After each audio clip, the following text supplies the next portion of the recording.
Hello and welcome to This Is Not a Drill. I'm Poppy. And I'm Robin. And in this week's episode, we're doing climate comebacks. In this season finale, we've put together some wild characters to represent all the dodgy things people say about climate change. So annoying when you're at a dinner party and someone says something and you're trying to disprove it, but sometimes you're just so annoyed you forget.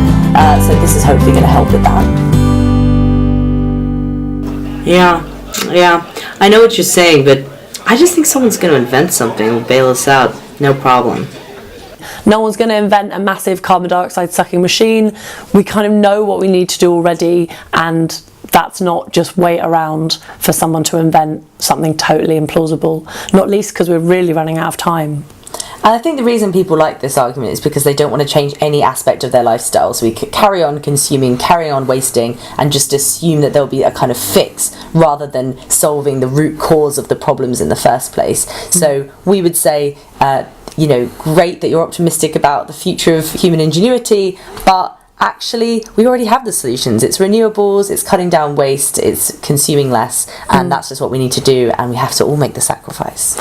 In many ways, human ingenuity is what created the crisis. The fact that we live in this incredibly hyper-consumerist way in the West means that all this destruction has taken place, really, is the turbocharged power of creating whatever we want all the time, which has kind of created this mess. And this argument is a great way for people who love that stuff to dodge the need to really do anything about it.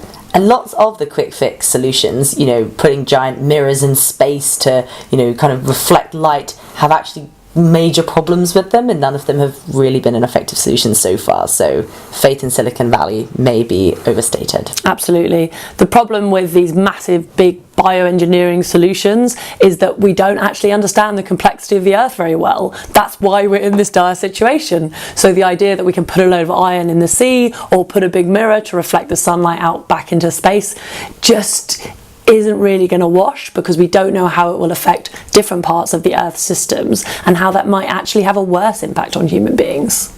So what's the killer fact?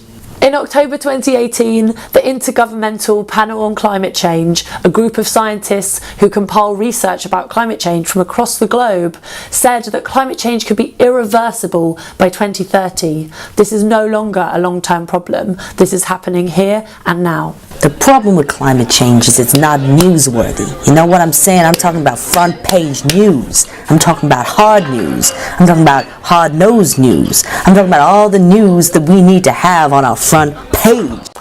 Journalists may say it's not interesting, but maybe they're focusing on the wrong part. This isn't about the dry science of climate change. That can be interesting, but ultimately it feels a bit like school. Fair enough, don't focus on that. This is about human beings and the fact they're going to have to migrate globally. Their lands are going to be submerged by the sea. They are running out of fresh drinking water. Those are gripping, scary stories. And that's what makes news interesting and engaging. And often what happens is we do a weather story, we do a flooding story or a mass migration story. We just don't put it in that wider context of how climate change is directly related to it. So that's what we can change. It's your job to make it interesting. It's a brilliant headline, like planetary doom, everything about to collapse, what are we going to do, how do we respond? We can make it sexy. I mean, budgets get a lot of coverage, and that's not a very sexy topic. So a man with a red briefcase. Sex. So what's the killer fact on this one, Poppy? Well, more and more on the news we hear about natural disasters, and that's because since the 1960s they've tripled in number in terms of how many times they occur.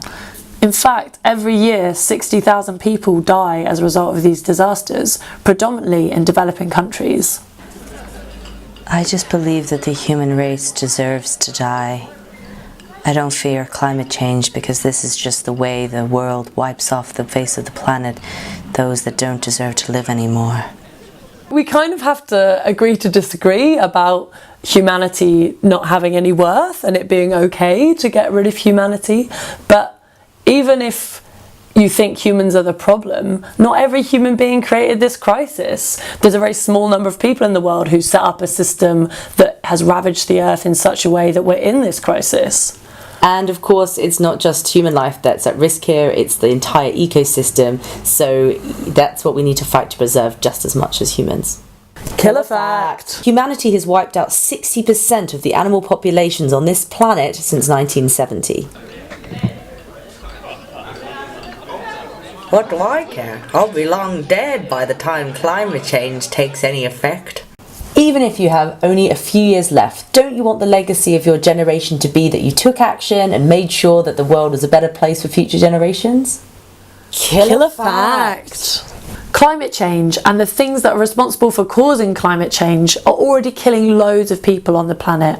The World Health Organization estimates that 250,000 people are dying yearly because of climate change, while the horrible pollutants that are causing the crisis are also causing health implications for loads of us. 7 million people are dying prematurely every year because of air pollution. Me? Climate change?